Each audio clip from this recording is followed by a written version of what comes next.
I'm now going to record the Tzadik Hey Part 2. Before I begin, there's a very interesting Dvar Torah. You know that on Yontiv, since you're allowed to carry for Echel Nefesh, you're allowed to carry even for non-Echel Nefesh, or if you're allowed to make a fire for Echel Nefesh, or not create one, but you're allowed to transfer a fire or burn things, you're allowed to do it even for non-Echel Nefesh. It's called Mitoich. So Taisus asks the Kasha, if making cheese is called Bainim, so if somebody wants to eat cheese, he's allowed to press cheese together in order to be able to eat it on Yontif. And since you're allowed to press cheese together and be baina on Yontif, so let's say mitoch shehutra baina for eichel nefesh, hutra nami shalei letzarech eichel nefesh. So if somebody's house collapses, maybe he's allowed to rebuild it on Yontif, because binyan was already mutter when you were making cheese. So Taisa says you're right. It would only be an Isser derabanan to build, to do construction on Yontif, because it's an uvda dechayil. It just looks very weekday-like. But really, baina on Yontif would be mutter because of mitoch shehutra. Since we allowed it for eichel nefesh, we also allowed for non-eichel nefesh. Interesting discussion is, let's say somebody's sukkah collapses on Yontif. So again, if I'm not mistaken, if he has at least a tefach of schach left, so then he's moisef al oil aroi, then he can repair it. But if everything collapses, so since construction on Yontif is only midrabanan, according to Taisvis, and since asking a guy to do something is also only derabanan, so it's a shvuz to shvuz b'mokah mitzvah, because you want the mitzvah of sukkah, you'd be able to tell a guy to rebuild your sukkah if it collapsed on Yontif. Boimene, we're continuing from Tzamach Tzadik Hey Amid Beis, fourth line. Boimene Usabim Reb Zeira, an elderly man asked Reb Zeira, Shairish Neged Hanekev Mali Yam Reb Shimon. Reb Shimon, who said that a pot that has a hole in it is considered as if it didn't have a hole, and the plant in it is considered tolush, and if you rip it out on Shabbos, it's only derabanan. What if the root of the plant is actually right at the hole? So would that already be considered mechuber lekarka, attached? Ishtik v'loyamar leiv lamidi. Reb Zeira didn't answer. Zimnachada, one time, Ashkeched Yosef Kamar, this old man, Sor Reb Zeira, was saying, Umayder Reb Shimon shem nikav b'chdei taharasai, that if the keli, if this pot has a hole large enough to make the keli considered tahar, then the plant inside will be considered mechuber. Amar lei, so the old man says, I don't understand. Hashta shayrish keneged nekev boy minach. I asked you a very strong question. I asked you, what if the root is right at the hole? If that, according to Reb Shimon, would be considered mechuber, you didn't answer. Meaning you wouldn't, maybe Reb Shimon would even, in that case, consider it tolish. So then, just because nikav b'chdei tarasim miboya, just because it has a larger hole, that the keli would be considered tar, but if the root is not against the hole, why would you consider that mechuber? If you're not going to consider it mechuber when the root is right at the hole, why would you consider it mechuber when the root is not at the hole, but because the hole is a larger hole? Amar Abaye v'yitmer l'hader Reb Zeira. So Abaye says, I'll explain to you what Reb Zeira said. Hachi uditmer. This is what Reb Zeira said. Moider Reb Shimon shem nikav lemata meravias. Reb Shimon is moider. You see, if a keli has a hole in it, we'll see. If it leaks, so it's still makabel tumah. Because even a keli that leaks is still useful. You can use it to catch a drip from another keli. So even a keli that has a leak can still hold some liquid. So it's still tameh. But what happens if the hole that a keli has is so low down, or it's at the bottom, where it couldn't even hold a revius? So if it can't hold a revius, then it's useless. So Reb Shimon said, if nikav lamata revius, if the keli is so low, if the hole of the keli is so low that the keli can't contain a revius anymore, then it doesn't have a din of a keli anymore. If it doesn't have a din of a keli, it's considered that this earth is mechuber.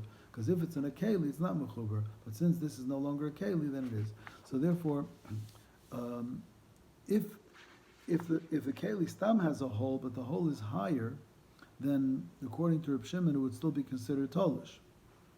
But if the hole is so low that the keli lost its ability to be of any use, so then it's not considered a keli anymore, and the plant inside is called mechuber.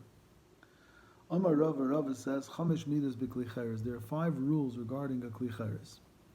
Nikav k'moitzi mashka. If it leaks, if water is in it, it would leak out.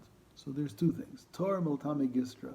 If all you have is a broken piece of clay, which could still be, if it's still could be makabel tuma, because a broken piece of clay can be used to catch other fluids from a leaking utensil.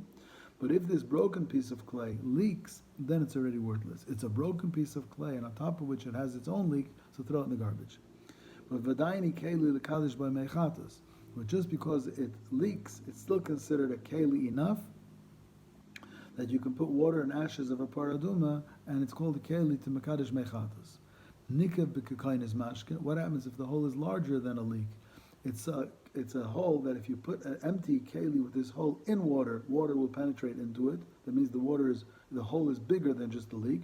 Then Torah melakadosh by mechatas. Then it's not useful anymore to be mekadosh mechatas. It doesn't have a din of a keli. But v'dayin keli hu lahachshir by zroim.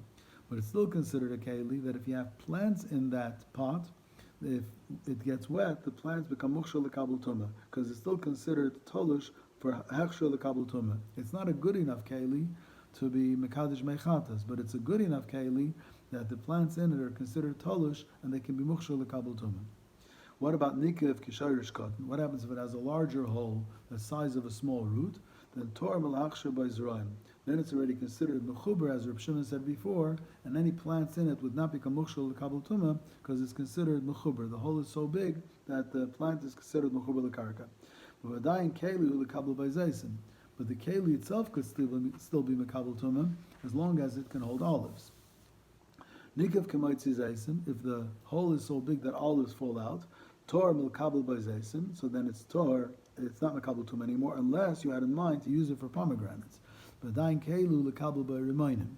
But if you intend to use it for pomegranates, it's still considered a useful keli and it's mekabel tumah. But nikav kemaitzi remainim tor miklum. But if it has such a big hole that pomegranates fall out, then even if you want to use it for watermelons, it's tahor. Another halach. Im hukav tzamid pasel. What happens if this kli cheres has a lid, which is an airtight lid on top, and there's a mace in the room, so the tumah doesn't penetrate? What happens if it has a hole somewhere else in the keli? Tumah normally goes through its mouth, through the top, and not through another hole. Achi paches rubai, until most of the keli is broken. If more than 50% of the keli is gone, then tumah would penetrate through the opening. But if it's 49% that's gone and the top is sealed, then it's still tahor. So let's just review the halachas. If it's a leak, if it's a mere leak, then if all this keli was a shard, then as a shard, it's no longer mekabel tumah if it has a leak. But if it's not a shard, if it's a whole keli, then it's a good enough keli lekadish mechatas. If the hole is larger, that water would not only leak from it, but would even penetrate into it. If you put an empty keli with this hole in water, then you can't be mekadish mechatas in it, but it's still considered a keli that any zroim in it would be mukshal lekabel tumah, and they're not considered mechuber. If the hole is so large that a shayrish cotton, a small root, could go through it, then the hole is so large that the plants inside cannot become mukshal lekabel tumah, because the plants inside are considered mechuber. But the keli itself could still be mekabel tumah as long as olives could be held in it.